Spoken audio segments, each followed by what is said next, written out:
Okay, so Marki, so we're talking about people who've sort of vacated these big shows, like a Real Housewives of Beverly Hills, Lisa Rinna, Gabrielle Union, I was going to say, Garcelle Bouvet leaving Real Housewives of Beverly Hills. What are your thoughts on like Lisa Rinna kind of just being the superstar no matter where she's at, or even just these big cast members leaving the show? A lot of people really don't seem to take to it, but I think it's a different situation if you have 20 years sort of building up your career. You might not get as dirty or in the weeds as another cast member because that's quote unquote all they have. Do you feel that a little bit, like what I'm saying?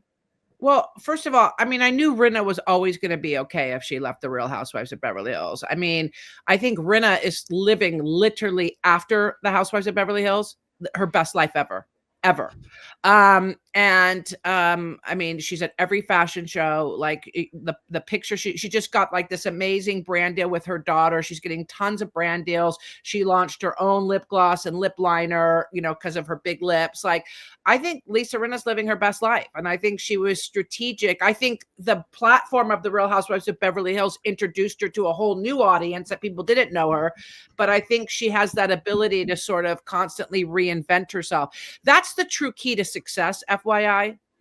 Is I will say, like, look at Jake and Logan Paul, whether you love them or hate them, but what they're brilliant at is you got to constantly be pivoting with a purpose, reinventing, pivoting with a purpose, reinvention, pivoting with a purpose. You can't stay stagnant just because you have a platform. You have to go, okay, I have this platform. Now, what can this platform help me pivot to with purpose to the next thing? And so on and so on. So I think Lisa was brilliant in pivoting to another platform and elevating herself. I think And in many ways, she's like what we talked about with Joan Rivers, how we were like, she was known for this at this era, and then she needed to be known for this in a different era. And, you know, both of them, I mean, I'm not trying to put Lisa Rinna in Joan Rivers' category, but both of them had no qualms about just doing the silliest, most asinine thing to sell the product and have fun with it too. Because it's not just selling the product in desperation. Like, they were in on the gag, they were in on the joke. And I think that's what makes Lisa Rinna special.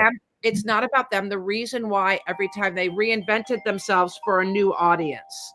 And so, like, I remember Joan. Well, that's pivoting then. Okay. Yeah. I remember Joan saying, hey, I'd always have this calendar and it would tell me what was coming up in the next 6 to 7 months. And 9 times out of 10, it was full. When I would go look at it and it wasn't full, I would panic. And that's when she did Celebrity Apprentice, because she was like, I need a whole new demographic, a whole new audience to get to know who I am.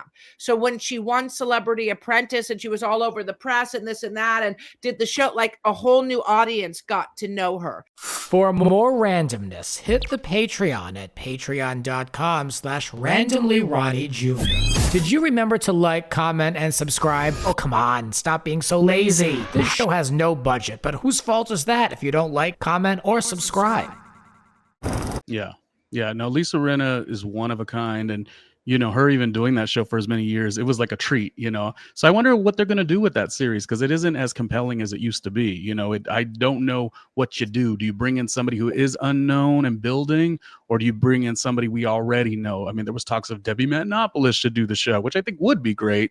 Oh, no? No, I think, look, I love Debbie Matt. I mean, I've known her for years. I love Debbie Matt.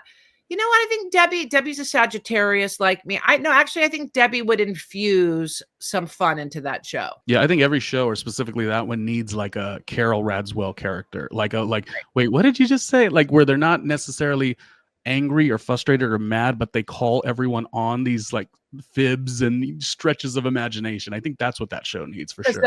They'll miss that with Garcelle.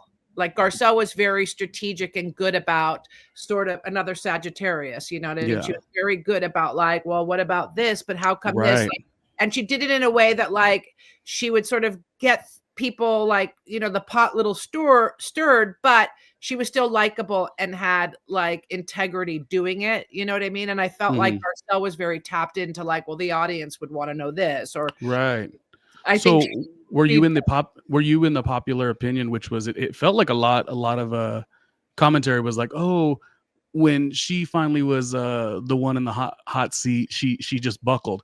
And I don't know if I was mentioning it earlier. It's like, I don't think that she buckled. I just think if you're coming into the show in a different cachet, I don't know that you're going to want to, like, do What hot seat was she in? I think she was just pissed that she had Sutton's back the whole fucking season and Sutton didn't have her back.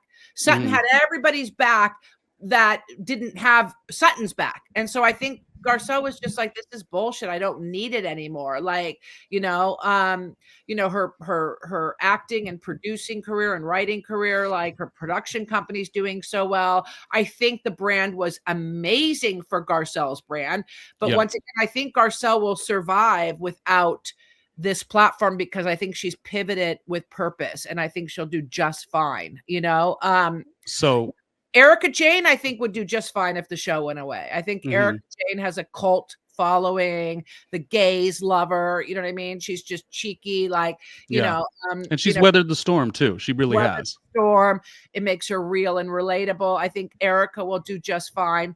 Kaya will do just fine. Listen, if she divorces Mauricio, she's going to be just fine. I think Sutton sucks. Sutton sucks. Hashtag Sutton sucks. I can't stand Sutton Strack. I love Jennifer Tilly, but I don't know if Jennifer's any good without Sutton. I think that show needs to be infused with some Real Housewives, FYI. No one's fucking married. No one's a real housewife. You know what I mean?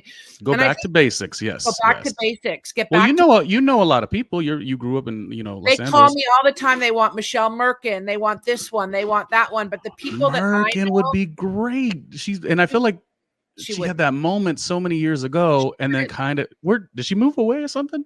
No, she married a billionaire. Michelle, but I'm saying, she doesn't. She doesn't need it. She doesn't need it. She would never risk her relationship with her husband. Do you remember in that demo reel years ago where you had the photo and you had to like sign the photo for her, but it was like, oh yeah. I mean, when you managed her years ago, but Merkin, they would love to have someone like Merkin, but Merkin's smart enough to realize she doesn't need the platform. You know what I mean? She lives a fabulous, she's a real housewife that they would die to have her, but she would never do it. I mean, I've asked her and talked to her and said, would you ever even remotely think about it? She's like, absolutely not. And rightfully so, because look how every marriage ends. Yeah, no, you're right. But these are good comments of what can happen with that show, Beverly Hills, what needs to happen, the pivoting and revitalizing it a little bit. We're going to talk about maybe some Jeff Lewis. Had you always expected him to be as big as he is? And hold your thought there. I want to ask you what you think we've